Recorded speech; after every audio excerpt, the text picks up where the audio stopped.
Alright, a last minute fusion reveal between Liael, Amorta and Odium. And oh boy, they saved one of the best concepts for last, especially since this is a dual nation card. The first dual nation Vanguard anyway, at least when it comes to the anime, and I think in the actual game as well. So let's begin. But before we actually begin with the actual card, here is Hikari Phantom, which its bio also says that Erika's soul is actually part of Hikari right now. In a similar vein if you're familiar with Yugi and Atem. And this is probably the first time where a character actually has a partner.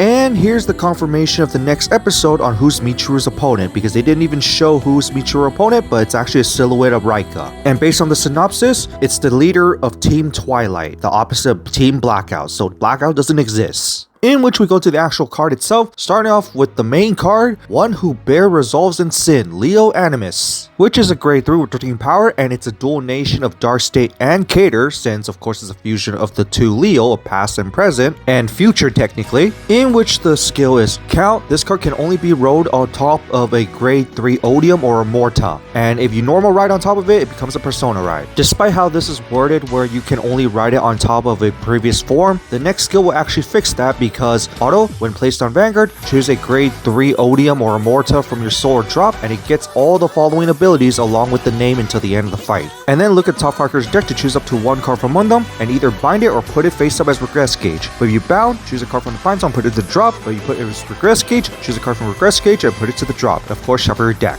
Basically inherits the name of Liael Amorta or Liael Odium, whether it's at soul or drop, and then also lets you look at top 5 cards of deck for some consistency boosting. Thus, you can still Persona ride on top of this card, and also the put on regress gauge or bind zone part could actually trigger certain abilities depending on the deck. But I would say this is already better in Odium because Amorta herself is kind of really bad, and waiting on turn 4 for Amorta to be better is not really that great when Draconis is already better on turn 3. In which finally the last skill, which was not used in the anime, Act Vanguard once per turn if you use a divine skill during the fight, cost damage plus 3, and this card gets the skill in the end turn. Auto Vanguard once per turn at the end battle of this unit attack, choose one of your rear guards and stand it. I'm gonna assume that divine skill part is only restricted there, and this is a main phase skill, mainly just so you don't get an additional attack during the turn you're planning to do divine skill. Because in Odium's case, you have to use divine skill during battle and then skip your opponent's next turn and then skip your main phase, so you can't use this skill. So this is a turn 5 skill technically if you're playing Odium. If you play Amorta, you can use divine skill early, but it depends if it's worth it or not. And Amorta herself already has the problem of really binding one card per turn, and the unit that you call has to be exactly the same card name as the one that you bound. And we also have the existence of Draconis, which is better off in your first grade 3 ride anyway.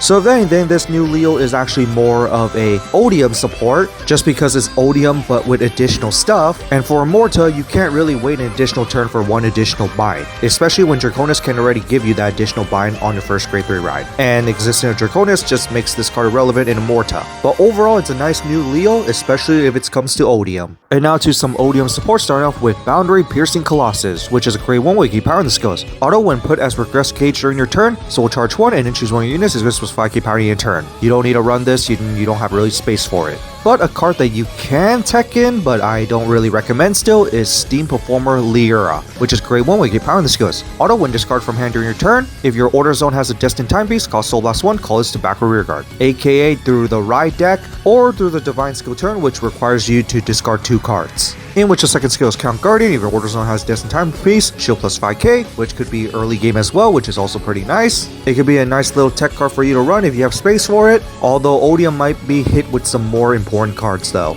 In which now we go to Gear Eagle of Recovery, which is a grade 1 with power in the skills. Auto, back or rear guard, when your other rear guard in the same column as this unit stood by your at least grade 3 Vanguard Liael's ability, aka Liael Animus, stand this unit, and if you did, this card gets us 5k power in the end turn, and then at the end of that turn, put this to soul. For Liael Odium, this is essentially a turn 5 card, so it's not really worth doing, all because you have to wait for a divine skill to activate. So you're better off running other stuff. In which we go to Sky Engraving Degree Ut and Uru, which is a dual nation of Dark State and Cater, and it's a grade 2 attaining power, and the skill is Auto, when put to the bind zone or gauge zone by your at least grade 3 Vanguard Liael, and the skill was not activated during the turn, look top 5 cards of your deck to choose up to one grade 3 that is not Regalia's piece, and reveal it and put it in your hand, of course shuffle your deck. Well, here's another bind or rest gauge target, in which the second skill is auto. When placed on rearguard from hand, choose at least a grade 3 Liael from your right deck, and either that or your Vanguard's at least a grade 3 Liael. Cost count blast 1 and draw a card. Not very completely necessary, but it's there you want to. With the last skill, auto rearguard, once per turn when this card attacks, if you have at least a grade 3 Vanguard Liael, this card gets a 5k power in a turn, but your opponent's Vanguard's at least grade 3 plus 10k instead. And if it gets plus 10k, choose up to one normal unit that is not Sentinel from your drop zone and put it either to the bottom deck or soul. This is actually a very nice support for both Liaels.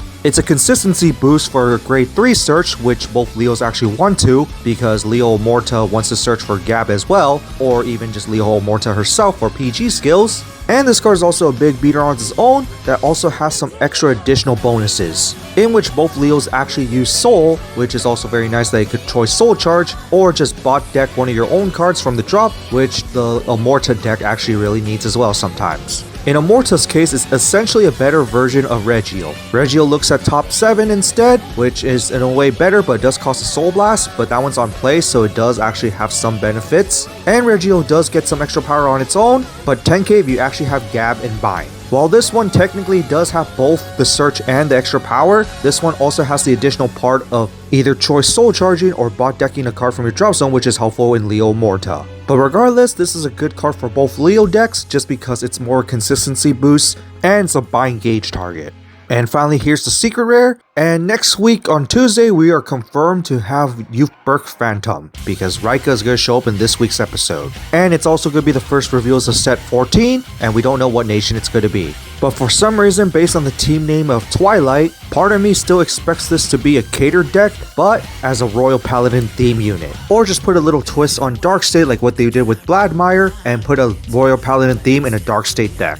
And so that's it for the new form of Liael, a fusion between Amorta and Odium. What do you guys think of it? Overall, it is more of a Odium support, and even her design is actually more Odium than Amorta, since technically Amorta can't exist. But it is nice that it is dual nation, so it does support both. And also the reasoning why we got the master deck sets for both Hikaris. Because whenever they release a deck product, it means that the corresponding booster set usually supports it as well, and now this explains why, after this secret has been held for so long. Like I said before, this is more Odium support than Amorta support. Since Amorta does have Draconis, you don't really actually need this, and it's not really great for you to wait at turn 4 for a better Amorta, even though Amorta herself isn't already that great. But the support is just whatever, other than the dual nation one, which is just a consistency support for both decks. And in a way, could be considered a better version of an existing card for Amorta as well. But that's just me, and I am overall very excited for the updates for my Odium deck. But that's it for this, and see you all next time.